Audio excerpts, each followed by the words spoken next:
Nah, karena itulah kemudian para ulama di lingkungan Majelis Tarjih wilayah Jawa Tengah itu berupaya membuat berbagai macam terobosan dan mencari solusi. Maka akan disusun fikih tata kelola sampah yang tentu harus dimunculkan dari nilai-nilai dasar yang ada dalam Islam itu sendiri, sampai tataran yang bersifat normatif dan tataran hukumnya. Karena kan banyak orang yang ingin soleh, tapi kesolehan yang dibangun hanya ingin soleh tetapi secara individual, belum beranjak kepada kesolehan sosial. Banyak orang yang fokus ingin soleh secara teologis, tetapi tidak soleh secara ekologis. Maka saya sangat tertarik dengan istilah kesolehan teologis harus linier, harus benar-benar diwujudkan dalam bentuk kesolehan ekologis, kesolehan terhadap lingkungan. Sebab kalau kita membaca, bapak-bapak dan ibu sekalian, ayat-ayat tentang alam itu sangat banyak dalam Quran, yang sebagiannya akhlak kita terhadap alam adalah ukuran jujur atau tidaknya keimanan kita. Akhlak kita terhadap semesta menjadi tolok ukur kualitas iman kita, kualitas keberislaman kita. Kenapa? Karena Islam itu mengajarkan kesolehan secara ekologis. Maka dalam banyak ayat kan disampaikan, antara lain wala tufsidu fil ardi ba'da islahiha.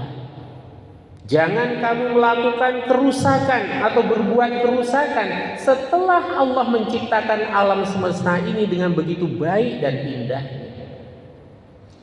Merusak alam itu tidak identik dengan kemudian hanya sekedar illegal logging, menebang sembarangan kayu-kayu di hutan atau sebagai paru-paru alam.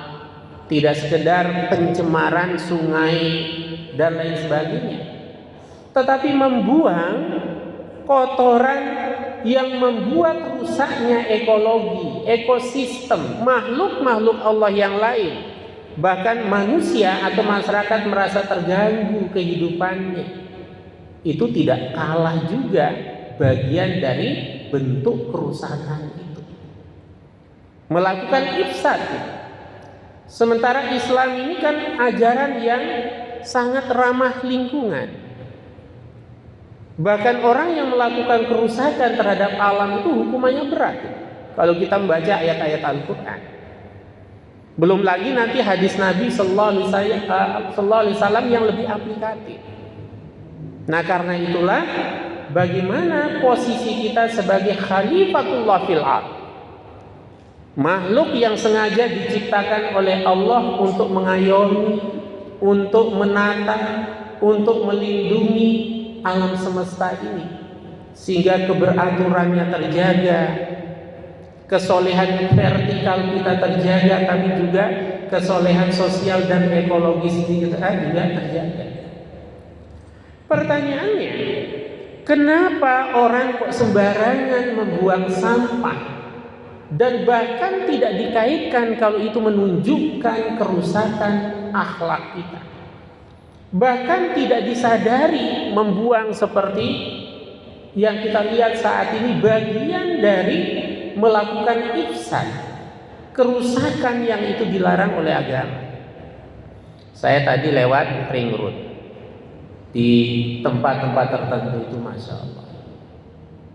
Kapan itu? Mungkin sebelum subuh atau pas mau berangkat, bawa kresek kemudian dibuang sembarangan. Orang melakukan tindakan itu mesti berawal dari cara berpikir yang salah, mindsetnya, persepsi dia tentang perilaku membuang sampah sembarangan itu belum terbangun secara baik. Nah, kalau cara berpikir atau mindset orang salah, maka nanti ya cara berpikirnya juga pasti, cara bertindaknya pasti salah.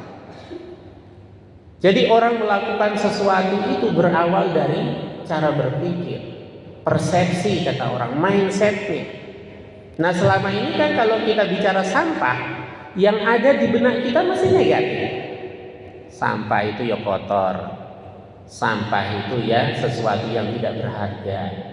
Bahkan orang yang melakukan tindakan kriminal sering kita menggunakan kata sampah untuk menilai mereka. Sampah masyarakat. Karena sampah itu di benak kita negatif. Nah karena itulah harus merubah itu.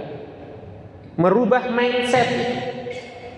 Sampah itu jangan dianggap sebagai sesuatu yang sia-sia, sesuatu yang tidak berharga. Awalnya bagi orang yang cerdas, bagi orang yang kreatif, maka sampah di tangan orang yang kreatif bisa berubah menjadi sesuatu yang bernilai ekonomi.